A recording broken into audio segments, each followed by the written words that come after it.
Welcome back. Let's do a book haul. So over the past month and a half, probably, I've acquired over 40 books.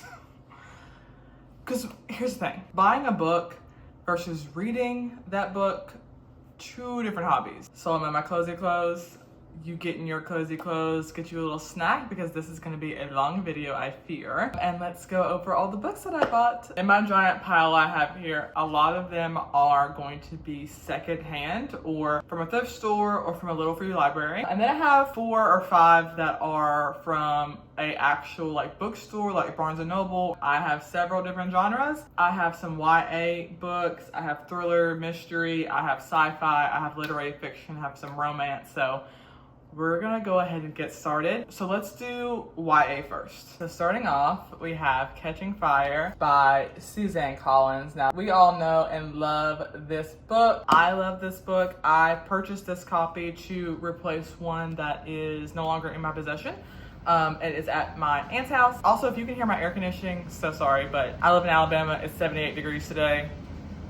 I'm not turning this air off. Got Catching Fire. This is to complete my trilogy, and I'm very excited for Sunrise on the Reaping to come out. Honestly, I haven't read these since I was a teenager, and I'm very looking forward to getting into these. So Catching Fire, if you don't know the story, I don't know where you've been the past like 10, 12 years. Catching Fire is the second book in the Hunger Games series. So this is following Katniss and Peeta after they win the Hunger Games. The rebellion and the uprising is beginning to make waves. They're on their victory tour, and this book is crazy. I want to say Catching Fire I think is my favorite. It's so good. As far as the movies go, Catching Fire I think is my favorite movie. But honestly, Mockingjay is really good too. I love all the movies. I literally watch all of the Hunger Games movies every single year around Christmas time. I don't know why. I just do.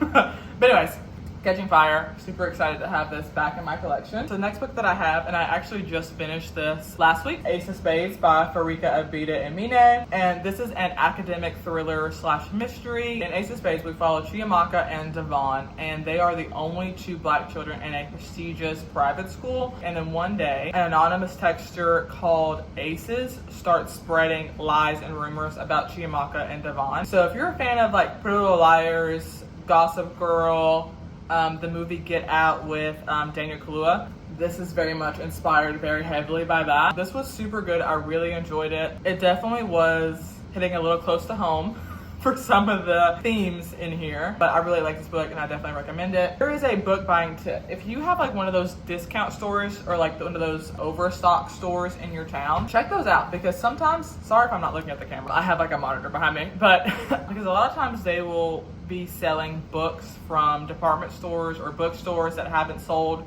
and as they're going through stock, they'll send them to those stores. Just make sure you look at the book. Sometimes you'll find that some of them are damaged. Like I have one that I got in my stack here that is a little bit of a damage on its cover, but it's nothing too crazy. Those places are good to check out if you want to get a new book, but you're not really in the position to pay publisher price. Those are a good option too. Okay, so our next book, let's do some fiction.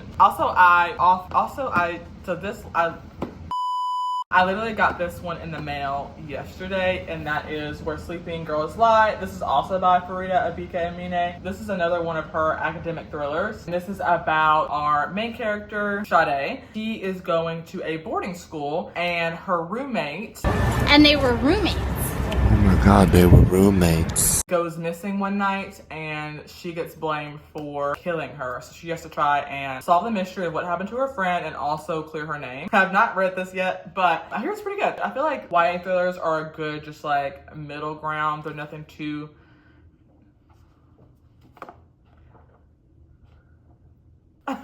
Okay, if you can see, it's printed. This is a misprint. That is crazy. There's nothing wrong with it. I'm just gonna have to read this book upside down. That is crazy. That threw me off. Anyway, so that looks good. So the next 2 books that I have are both by John Green. So I have The Fault in Our Stars and I have Looking for Alaska. The Fault in Our Stars, we know this is an iconic book. I have read this before when I was a teenager. This is basically about kids with cancer and friendship and young love, grief. It's really good. It's really emotional, and I wanted a copy because I want to get back into John Green because I read one of the other books this year and I really loved it. And then of course, Looking for Alaska. This is his first novel. I have not read this one before. Looking for Alaska is about a boy named Miles. He is attending a boarding school where he meets a girl named Alaska, and he's absolutely like, this girl's crazy and she's beautiful. And I'm pretty sure they start dating, and it kind of just changes Miles' life. I don't really know a ton about it, but I love John Green. I love the way John Green writes, so I'm excited to read this. All right, the next book, this is something that I did buy full price, and this is A Song of Drawn Rivers. I also have already read this. This is a Chinese historical fantasy, although I say fantasy very loosely. There's no fantasy elements like magic or stuff like that in this. It is a beautiful book. I absolutely loved the characters in this book. I loved the story in this book. We follow 17-year-old Shisha, and she is one of the most beautiful women in Chinese history, basically. She meets a young military advisor of the kingdom that she's living in, and his name is Fanli. There has been a war, and Fanli decides that he wants to use Shisha and her beauty to kind of infiltrate the neighboring kingdom to bring it down from the inside, basically. This is inspired by real women called the Four Beauties of China. This is a very similar story to what those women did for the Chinese kingdoms back in the day. I don't really know much about it, but I do want to research it and read some more about that. Basically, this is a really good YA fantasy romance novel, and when I say romance, it's like the undertone, but it's not the main focus of the book. The main focus of the book is Shisha becoming a spy and becoming a boss baby. I loved this book. I rated it 4.75 stars. Definitely recommend if you want like an easy YA fantasy book that isn't going to use too much of your brain, but it still packs an emotional punch. Really good. I forgot to show you that A Song of Drawn Rivers, it also has sprayed edges. They're really pretty. Okay, my last two YA books, Love Radio, and this is by Ebony Liddell, and this is about Prince Jones and Danny Ford. Now, Prince has a radio show where he kind of gives relationship advice, and Danny is a focused girl. She is not trying to be in a relationship, especially in high school, because high school boys are like, you know, annoying. So Prince meets Danny, and he's immediately like in love with her, and she is like not playing with him. She's like, absolutely not. He says, okay, give me 3 dates and I promise you you're gonna fall for me. So she's just like, all right, I'll give you 3 dates. And so this is the story of their date. I cannot wait to read this. The one thing about YA romances is that this is where you're gonna get real yearning, and this is where you're gonna get real like tension. Sounds so cute. My last book is Honey and Spice, and this is by Bolu Babaloa. I'm pretty sure is how you pronounce it. This is another YA romance, and this has a very similar prose to Love Radio. It's another student who is a host of a radio show, and they're giving out relationship advice. I think in this one, the girl is the radio host. Yes. So Kiki ends up kissing a boy named Malachi Corday, and she has claimed him in her radio show as basically a playboy, does not care. But of course, people are like, girl, but you just kissed him, so they have to pretend that they're dating, and she's not into it. And I don't think he is either, to be honest with you, even though he's super charming. But she gets to know him, and of course, they realize that they have a lot more in common and that they enjoy being around each other. These are very similar. I'm excited to read them and see if there's like major differences. Those are all of my YA books that I have. So I have one nonfiction book, and that is Beautiful Boy by David Sheff. Beautiful Boy is about David Sheff's son, Nick. And Nick ends up becoming addicted to, I want to say pills. He became addicted to crystal meth. Golly. So this is a memoir, and this is basically about his journey trying to help his son, be there for his sons. I'm excited to read this. I have seen the movie, and the movie is absolutely devastating, but there's a little bit of hope there too. But I feel like it shows a very real depiction of what, you know, those who struggle with addiction kind of go through. Pretty sure this guy was like middle class, maybe even upper middle class, and his son got into the wrong crowd. So I'm excited to read this at some point eventually. Okay, let me think of what I want to do next. All right, so let's get into some of my science fiction picks. My first book that I have is called This Time Tomorrow by Emma Straub. I read this book in January and absolutely fell in love with it. This is really good. So this is about a girl named Alice, and on her, I think her 35th birthday? 40th. So on her 40th birthday, she is kind of just feeling sad. Her dad is sick and in the hospital. He's not doing well, so she decides she's gonna go back to her childhood home and just kind of hang out there. When she's there, she falls asleep. And when she wakes up, it's the day of her 16th birthday. So she's traveled back in time. So this is a story about like second chances. If you could spend more time with your loved ones, what would you do? What would you say? This book has some vibes of the movie Groundhog's Day and maybe a little bit of Ferris Bueller's Day Off with some of the stuff that she does in here. And maybe a little bit of the Midnight Library because she has multiple different ways that she can kind of change her life. I just really love this book. It was very emotional and impactful. My favorite thing about this book were the acknowledgments in the back. I listened to this on audiobook, and when I tell you I was sobbing at the end of this book. So good. I love this book. All right, my next book that I have is called Blind Spots, and this is by Thomas Mullen. Blind Spots is a post-pandemic novel. Now, not the pandemic. Okay, the back of it says, 7 years ago, everyone in the world went blind in a matter of months. Technology helped people adjust to the new normal by creating a device that approximates vision, downloading visual data directly into people's brains. But what happens when someone finds a way to hack the device and change what people see?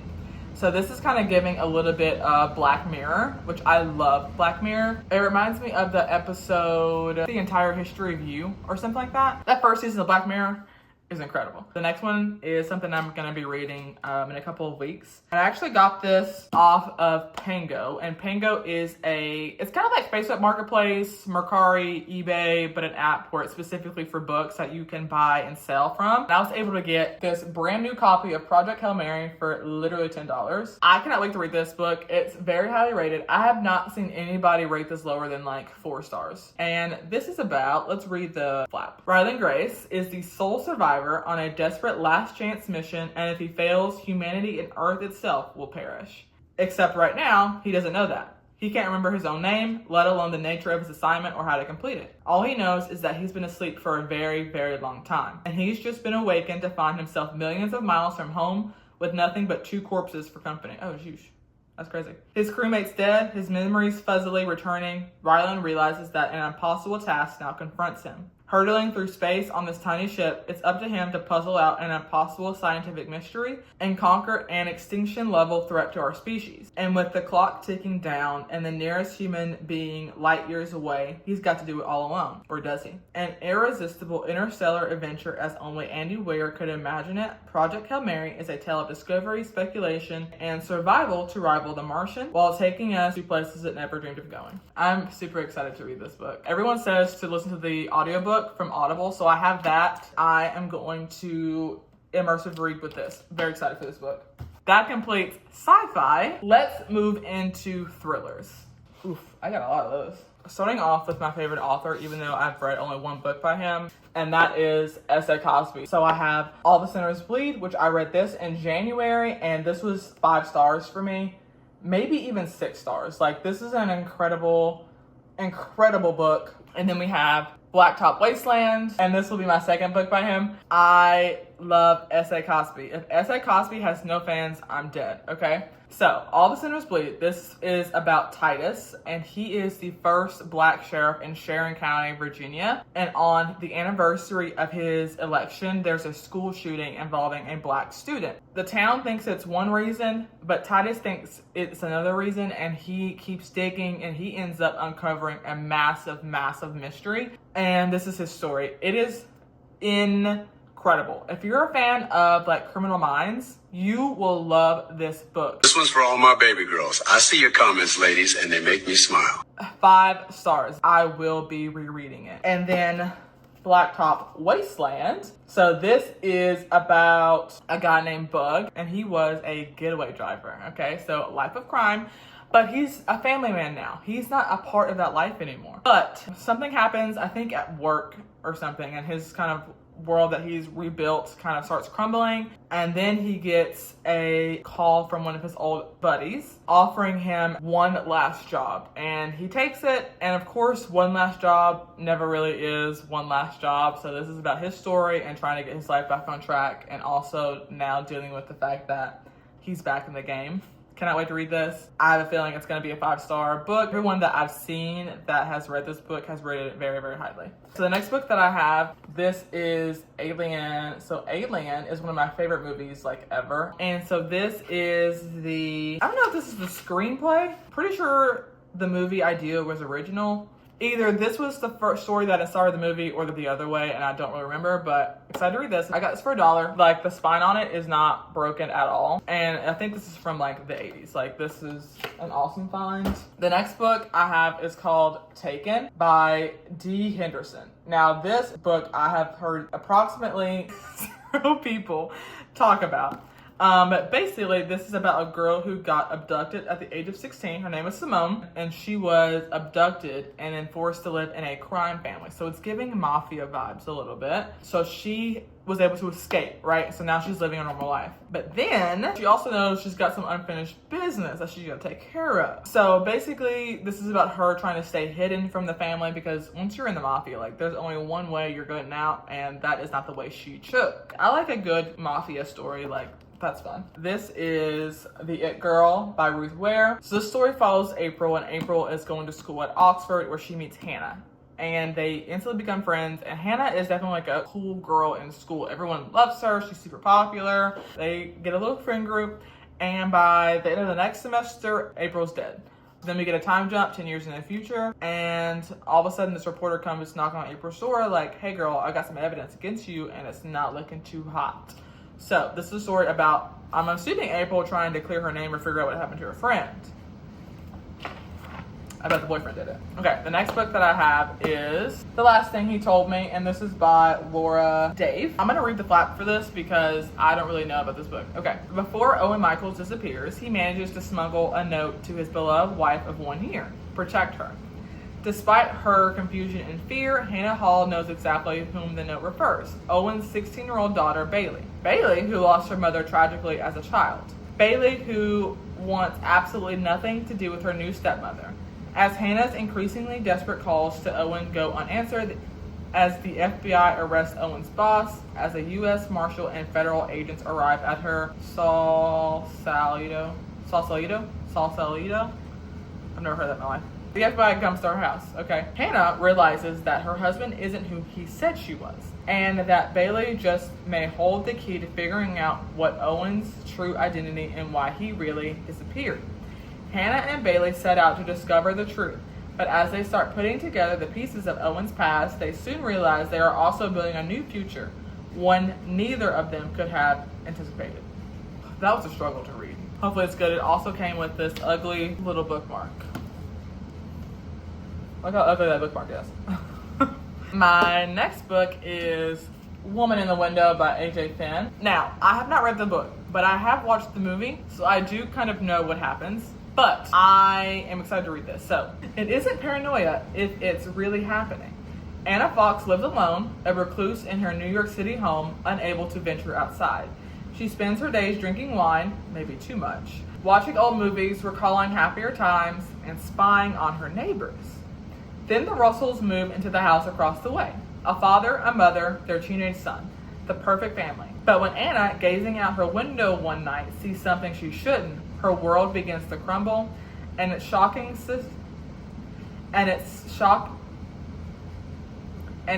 secrets are laid bare. What is real? What is imagined? Who is in danger? Who is in control? In this diabolically gripping thriller, no one and nothing is what it seems. Bow.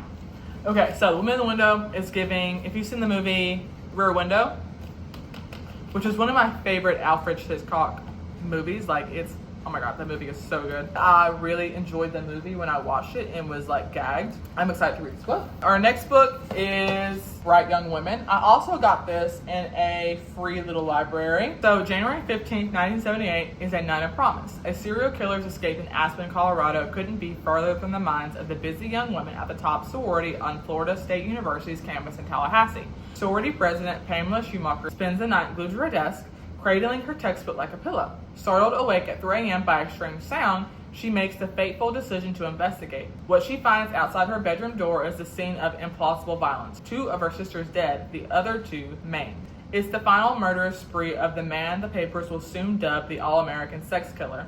But Pamela doesn't know this yet. Nor does she know the story of 25-year-old Ruth Wachowski, who 4 years earlier disappeared from Seattle's Lakes. I can't read this.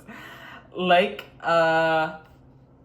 Sammamish State Park in broad daylight, confounding police and shattering Ruth's roommate and best friend, Tina Cannon. When the massacre at the Tallahassee sorority house becomes national news, Tina is certain that it is the work of the same man who terrorized the Seattle area 4 years prior. She rushes to Florida on a collision course with Pamela and one last impending tragedy. Bright Young Woman is the story of two women who demanded answers to questions nobody else would ask. What happened to Ruth the day she went missing? And how did a serial killer from the Pacific Northwest set his sights on a sorority house in Florida? I have unfortunately seen mixed reviews of this book, so I'm interested to see what I think about it. Our next book is called Blizzard, and this is by Marie Vintras. I want to say this was translated to English. I believe this was originally in French. So let me read you the flap. In the middle of a raging storm in Alaska, Bess stopped to tie her shoes, and just like that, the boy is lost, gone in a flash, swallowed up by the snow. Bess is a California girl, while Benedict, with whom she and the boy live, is the last in his family's long line of rugged Alaskans. Benedict knows better than to venture out in such weather, but he has no choice. He must find Bess and the boy before it's too late. Blizzard is a race against death and destiny. Benedict, the local, and Bess, the outsider, are joined in the frantic search by Cole, an unsavory figure who washed up decades ago and clings on, downing moonshine. Then there's Freeman, a black Vietnam vet who seems wholly out of place in the North. What brings him to this remote corner of Alaska? What secrets is he hiding? Are they all hiding? And will they find the truth? An award-winning page-turner, Blizzard is a breathless panorama of lonely souls making a life for themselves in the far north and the dark truths they carry. I don't remember how I saw this book. I think I was just like browsing through the Barnes website and I saw this and thought it looked interesting, but then I saw it the next day on Book Outlet, so I bought it. I also really love the cover. Like, it's super cute. Whew, girl, we still have so many books and the sun is going down. I was trying to get this done before the sun went down. Okay. The next book I have is Birnam Wood by Eleanor Catton. And this is an environmental thriller. Birnam Wood is on the move. A landslide has closed the Coralwai Pass on New Zealand's South Island, cutting off the town of Thorndyke and leaving a sizable farm abandoned. The disaster presents an opportunity for Birnam Wood, an undeclared, unregulated, sometimes criminal, sometimes philanthropic guerrilla gardening collective.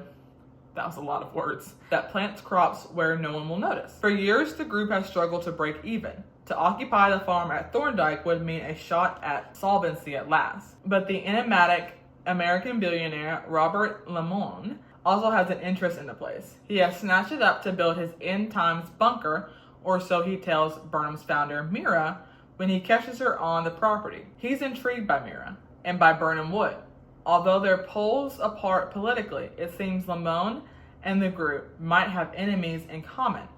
But can Burnham trust him? And as their ideals and ideologies are tested, can they trust one another? This sounded interesting. I want to say I saw Jack in the Books talk about this, and he's got good taste in books. I don't remember if he said he liked it or not. I think he did. But it sounded interesting, and I think the cover of this is pretty fire. The last thriller that I have is Mary Higgins Clark, loves music, loves to dance. Now, we know that Miss Clark is an OG thriller baddie. A killer enacts a bizarre dance of death. His victims drawn from among the women who answer his personal ads in New York's trendy magazines. Aaron Kelly and Darcy Scott, best friends since college, have moved to the city to find careers.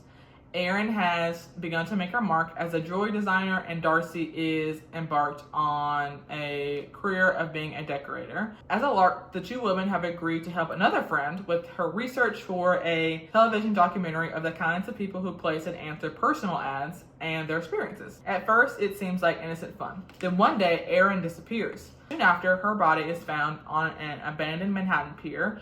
One foot is in her shoe, on the other, a high-heeled dancing slipper. It soon becomes apparent that Aaron is not the first victim of this dancing shoe murderer, as other seemingly unrelated missing person reports are connected to her death through startling communiques? I've never heard of that word before. From the killer. Darcy had persuaded the reluctant Aaron to participate in the research for the documentary. Now guilt-ridden over her friend's death, she sets out to meet the man Aaron had dated, hoping to find her killer. What Darcy does not realize, what she cannot know until it's too late, that she has been targeted as the next victim. Sounds good. It's giving modern day dating apps and women being killed when they're just trying to find a man. So, timely. That's the end of all my thrillers.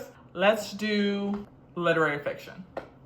The first book I have is Normal People by Sally Rooney. As you can see, I've already read it. I've got some tabs in here. I love this book. This is about a final boss level situationship and the two people who are trying to stay away from each other, but they just cannot because they are obsessed with each other, but also hate each other, but also love each other at the same time. It's very relatable, especially if you are dating nowadays. I felt very seen and also like, girl,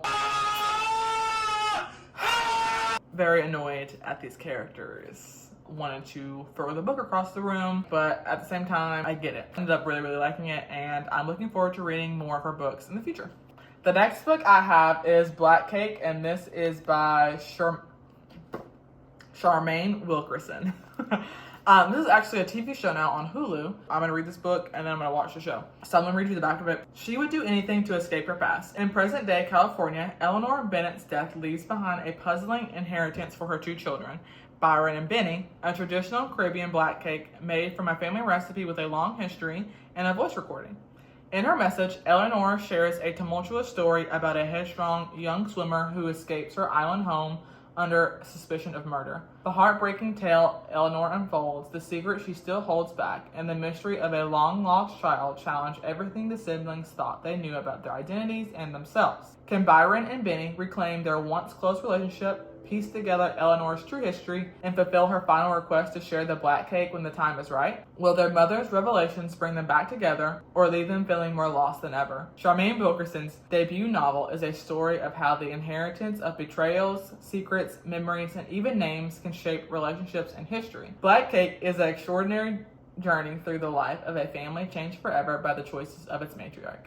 I've heard very, very, very good things about this. So my next book is Orbital by Samantha Harvey. A slender novel of epic power named a best book of the year, Orbital deftly snapshots one day in the lives of 6 women and men traveling through space. Selected for one of the last space station missions of its kind before the program is dismantled, these astronauts and cosmonauts from America, Russia, Italy, Britain, and Japan have left their lives behind to travel at a speed of over 17,000 miles an hour as the Earth reels below. Profound and contemplative, Orbital is a moving elegy to our environment and planet. The cover is stunning. It's absolutely beautiful. I love it. So the next book I have is called Such a Fun Age by Keely Reid. Alex Chamberlain is a woman who gets what she wants and has made a living showing other women how to do the same.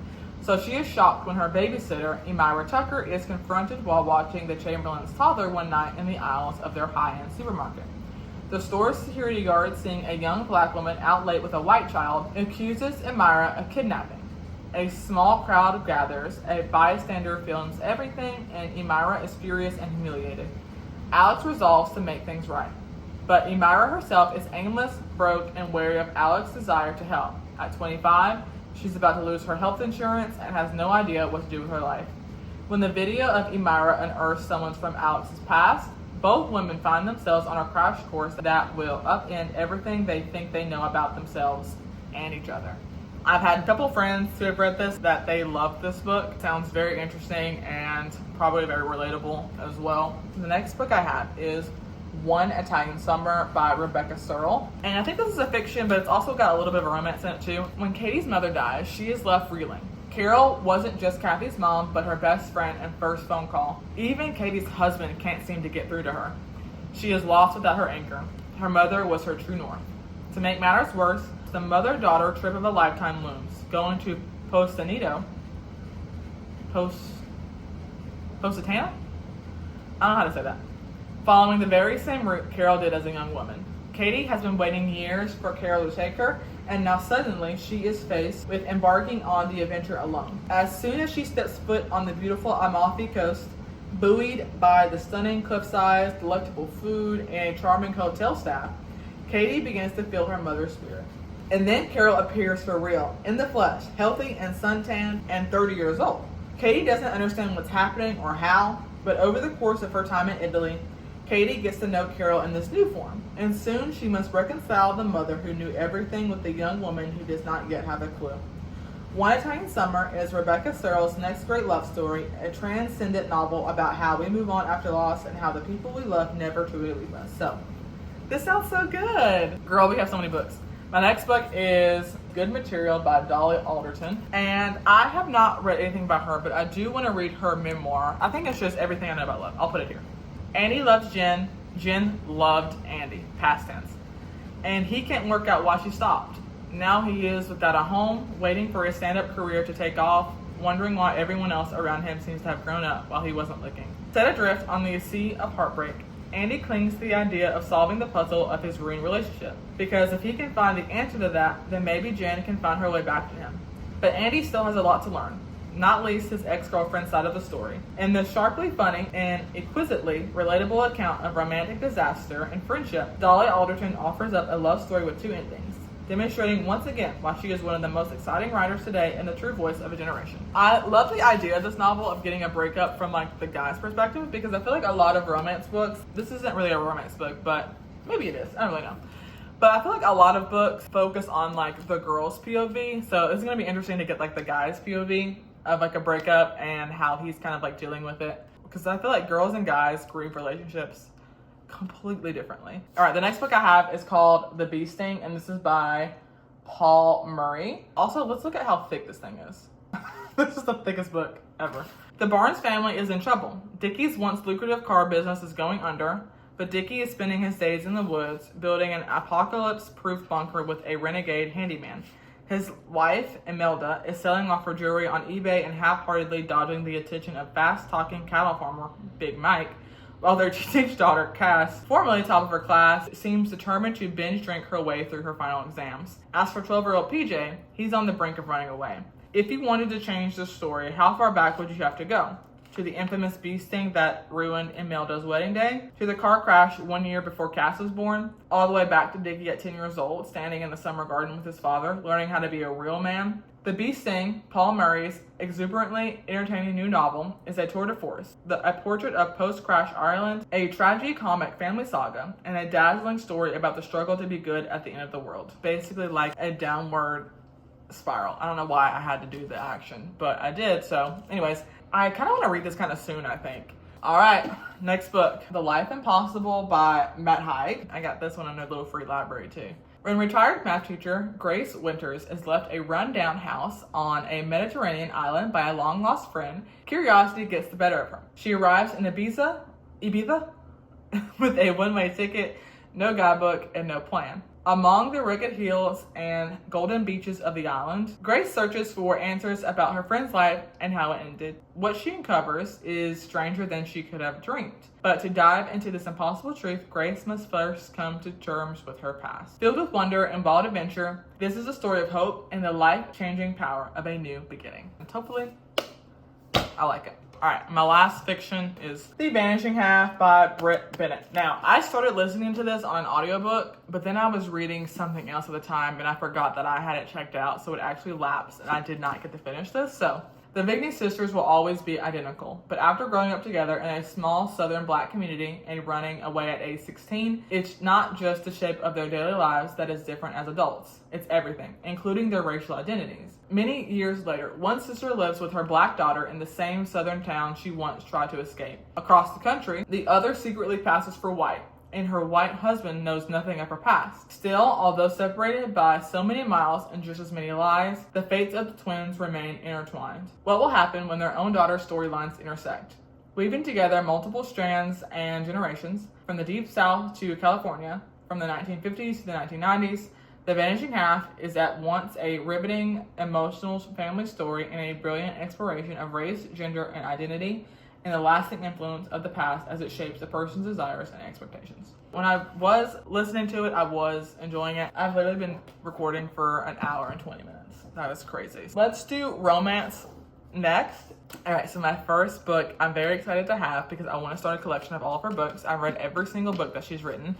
She's my favorite romance author, and that is Emily Henry. And I picked up Happy Place. So I got this off of Book Outlet, and if you can see, the cover is a little scuffed up. So hopefully I can kind of clean it up. This is about Harriet and Wynn. This is a second chance fake dating story. I'm gonna be very honest, this is not my favorite Emily Henry book. However, I am an Emily Henry apologist, so I don't care if it's not my favorite, it's still great. This was actually my first Emily Henry book that I've ever read, so it does have a little bit of a sentimental value. And I'm very excited for Great Big Beautiful Life coming out in May. I'm so excited for that book. And honestly, I want to reread it because maybe I will love it more. So my next two books, both of these are by Tia Williams. So I have 7 Days in June by Tia Williams. This is a second chance romance, and it follows Eva and Shane, and they are both authors, and they dated when they were teenagers, and of course they grew apart, but they write about each other in their books. Like, they're the inspo for every novel that they write, which is like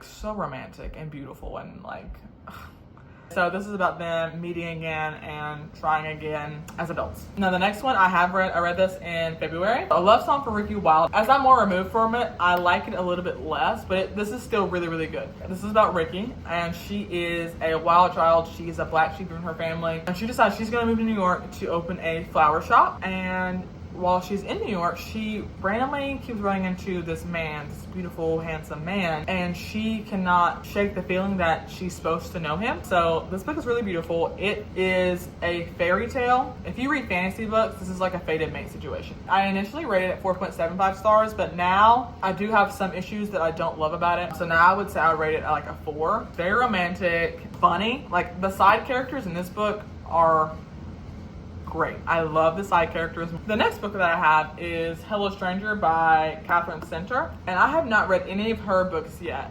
but I know that she's a very beloved author. Oh wait, and also by her I have, now this is a kind of a damaged copy, so this is the rom-commers. So let me read the back of Hello Stranger for you. It's all starting to come together for struggling artist Sadie Montgomery. She was just named a finalist in the National Portrait Competition of her dream. When she winds up with a rare but real condition where human faces look like jumbled puzzle pieces, it is, to say the least, not good.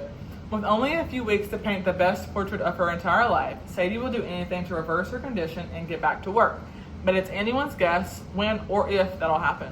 Enter her dog's charming vet, who may or may not be Sadie's daydream fiance, and her bowling jacket wearing Vespa riding neighbor who she can't seem to stay away from, both vying for her attention and adding to the chaos. It's a lot, but that doesn't mean it's bad, because the truth is, seeing the world differently has its upsides, and love has an undeniable way of giving us courage. And the best way of looking is always with the heart. Aw, this sounds really sweet. I didn't realize it was like a love triangle kind of situation.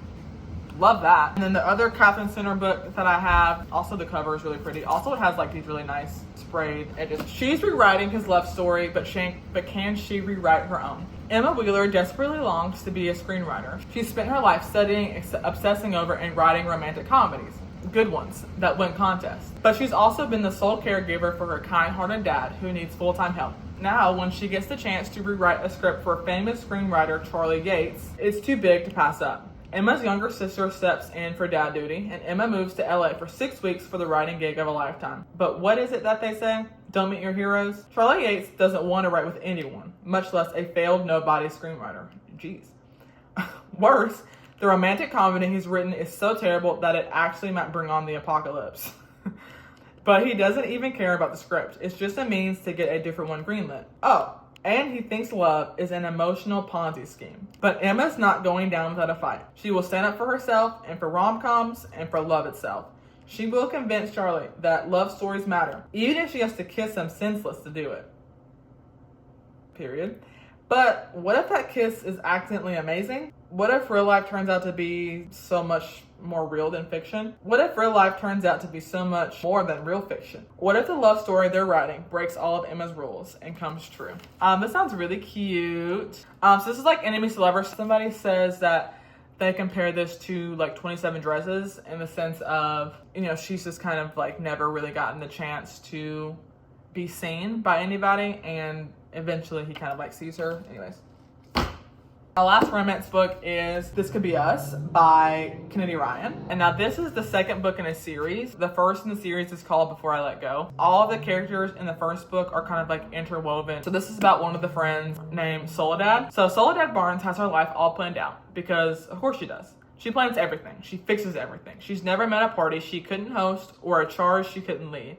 But none of her varied talents help when the life she built with the man who was supposed to be her forever goes poof in a cloud of betrayal and delusion. There's no time to grieve. She's too busy keeping a roof over her daughter's heads and food on the table. And in the process of saving them all, Soledad rediscovers herself. From the ashes of a life burned to the ground, something bold and new can rise. But when Judah Cross, a brilliant single dad, an absolute last man she should want but can't seem to resist, enters the picture, can she trust him? Can she trust herself? After all she's lost and found, is she brave enough to take a risk for what it could be? Sounds super good. I know for like the story on this one, so from what I know from the first book, her husband is like low-key abusive and I think is cheating on her and is also like embezzling money and like money laundering, and then he gets caught. And so now Soledad is basically left to like fix everything again. This sounds like it's gonna be really good. Okay, and for my last section, we're gonna get into historical fiction. For my first book, I'm literally gonna start reading this weekend, and that is The Nightingale by Kristen Hanna. Anyone that knows that I'm reading this book, that's already read it, says to prepare to be heartbroken. I used one of my credits on Audible for the audiobook, so I'm gonna immersive read of this. The Nightingale tells the stories of two sisters, separated by years and experience by ideals, passion, and circumstance, each embarking on her own dangerous path towards survival, love, and freedom in a German-occupied, war-torn France. A heartbreakingly beautiful novel that celebrates the resilience of the human spirit and the durability of women. It's a novel for everyone, a novel for a lifetime. The first Kristen Hanna book that I read was The Great Alone. I want to do a whole separate video on The Great Alone. I absolutely love that book. Oh my word, I love that book. That was a 6-star book for me. If you've not read The Great Alone by Kristen Hanna, this is what it looks like. It's a beautiful, beautiful novel. It absolutely destroyed me. I was emotionally unwell for like days. I still think about that book every day. I read that book in January. I genuinely, I'm not lying to you, I think about that book at minimum 3 to 4 times a week. I'm not joking. That book changed my life. It altered my brain chemistry. Oh, I love that book so much. I want to read more of her. I definitely want to read The Women Next, which is about the Vietnam War. I'm excited to get to this, but I'm very terrified of what it's going to do to me. We're almost done. Okay, so the first book I have for my historical fiction is The Help by Catherine Stockett. I read this book when I was a teenager, and of course I loved the movie when it came out as well, but I don't really remember, like I know what it's about, but like I don't remember what the book, you know what I mean. Like I just haven't read it in a long time.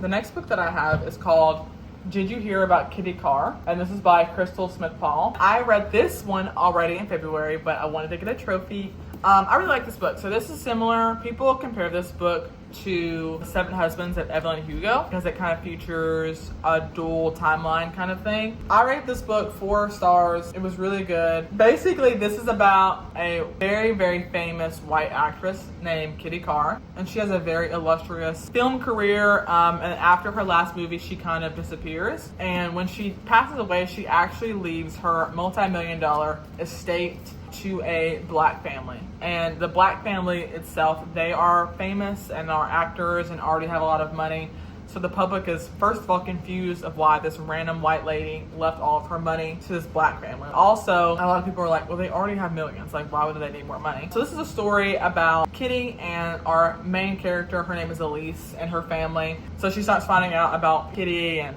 through learning about Kitty, she learns more about herself and what it means to be a black woman. It was really good. I really enjoyed this book. Okay, the next books I have not read before. The first one I got is called Island Queen, and this is by Vanessa Riley. So this book is actually based off of a real woman named Dorothy Kirwan Thomas, a free black woman who rose from slavery to become one of the wealthiest and most powerful landowners in the colonial West Indies. Born into slavery on a tiny Caribbean island, Dorothy bought her freedom from her Irish planter father and then built a legacy of wealth and power as an entrepreneur, merchant, hotelier, and landowner that extended from the marketplaces and sugar plantations of Dominica and Barbados to a glittering luxury hotel and Demiria on the South American continent. From the bustling port cities of the West Indies to the forbidding drawing rooms of London's elite, Island Queen is a sweeping epic of an adventurer and a survivor who answered to no one but herself as she rose to power and autonomy against all odds, defying rigid 18th century morality to fight the oppression of women and people of color. It is an unforgettable portrait of a larger-than-life woman who made her mark on history. So Vanessa Riley, she's actually got a couple of books that are about legendary Black women that we don't read about, and she's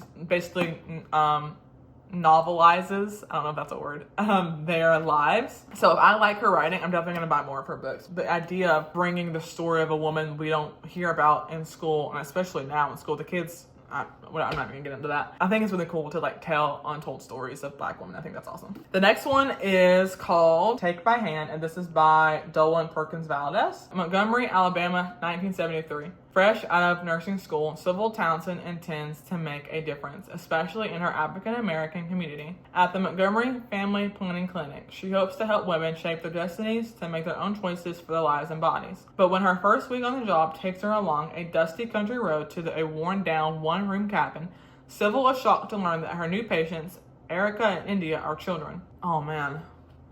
Just 11 and 13 years old. Neither of the Williams sisters has even kissed a boy, but they are poor and Black, and for those handling the family's welfare benefits, that's reason enough to have the girls on birth control. As Sybil grapples with her role, she takes India, Erica, and their family into her heart, until one day she arrives at the door to learn the unthinkable has happened and nothing will ever be the same. Decades later, with her daughter grown and a long career in her wake, Dr. Sybil Townsend is ready to retire, to find her peace, and to leave the past behind.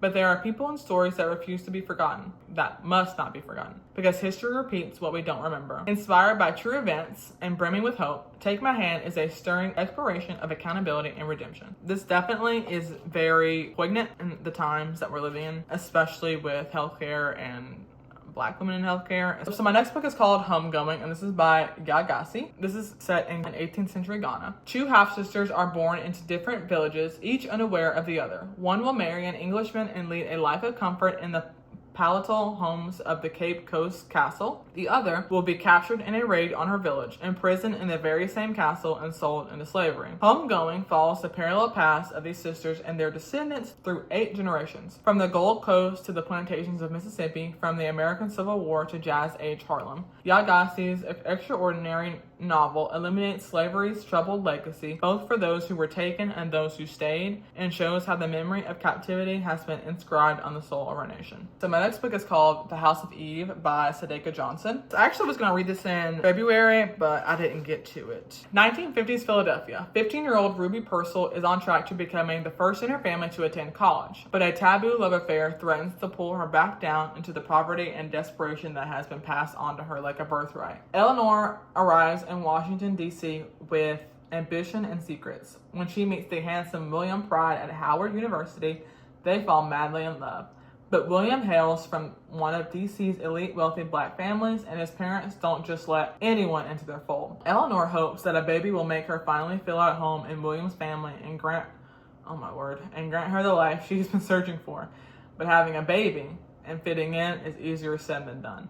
With their stories colliding in the most unexpected of ways, Ruby and Eleanor will both make decisions that change the trajectory of their lives. Sounds like it could be messy, and I love a messy book. The next book is The Davenports, and this is by Crystal Marquise. In 1910, the Davenports are one of the few Black families in the immense wealth and status in the changing United States. Their fortune made through the entrepreneurship of William Davenport, a formerly enslaved man who founded the Davenport Carriage Company years ago. Now the Davenports live surrounded by servants, crystal chandeliers, and endless parties, finding their way and finding love even where they're not supposed to. There is Olivia, the beautiful elder Davenport daughter, ready to do her duty by getting married until she meets the charismatic civil rights leader Washington Dwight and sparks fly. The youngest daughter, Helen, is more interested in fixing cars than falling in love, unless it's with her sister suitor. Ooh.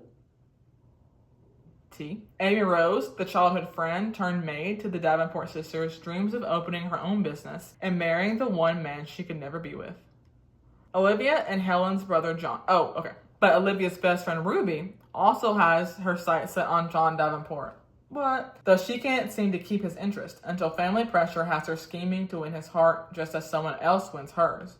Tea. The first book in a breathless new series, The Davenports offers a glimpse into a period of African American history often overlooked, while delivering a totally escapist, swoon-worthy read. Inspired by the real-life story of C.R. Patterson and his family, it's the tale of 4 determined and passionate young Black women discovering the courage to steer their own path in life and love. Ooh, this sounds messy, girl. Okay, and my very last book. We've made it. This is The Ballad of Jaquette DeLahey. The cover of this is absolutely stunning. And this is by Brenoe Cameron. This epic, dazzling tale inspired by legend illuminates a woman of color's rise to power as one of the few female pirate captains to sail the Caribbean, and the forbidden love story that will shape the course of history. In the tumultuous town of Yacamino, Santo Domingo, Jaquette DeLahey is an unknown but up-and-coming shipwright. Her dreams are bold, but her ambitions are bound by the confines of her life with her self-seeking French father. When her way of life and the delicate balance of power in the town are threatened, she is forced to flee her home and become a woman on the run, along with a motley crew of refugees, including a mysterious young woman named Teresa. Jaquette and her band become indentured servants to the infamous Black Hand, a ruthless pirate captain who rules his ship with an iron fist. As they struggle to survive his brutality, when Black Hand hatches a dangerous scheme to steal a Portuguese shipment of jewels, Jaquette must rely on her wits, resourcefulness, and friends to survive. But she discovers there is a grander, darker scheme of treachery at play, and she ultimately must decide what price she is willing to pay to secure a better future for them all. An unforgettable tale told in 3 parts, The Ballad of Jaquette DeLahey is a thrilling, buccaneering escapade filled with siege and battle, and also a tender exploration of friendship, love, and the search for freedom and home. So hopefully this is good. Okay, so we finally have made it to the end of the video. It's literally, I've been filming for an hour and 54 minutes. That's crazy. I think it was over 45 books, so this is definitely like a year's worth of books. Those are all the books that I have acquired the past few months. And I do at some point want to do a bookshelf tour and show you all the books that I already own and maybe unhaul some. The only books that I'm buying here on out are books that I've already read and loved and like want to have on my shelf, or new releases. As far as new releases, I know I want to get Sunrise on the Reaping. I know I want to get Emily Henry's new book, Big Bold Beautiful Life. I know I want to get Can't Get Enough by Candy Ryan. No more books. I have enough, and I need to get rid of some that I haven't read or don't see myself reading. I'm very excited to have all these. Books make me happy. I love being surrounded by books. Well, that brings us to the end. I hope you enjoyed this massive book haul. Thank you so much for watching this video. Make sure you to like, comment, subscribe, and I'll catch you in my next video. Bye!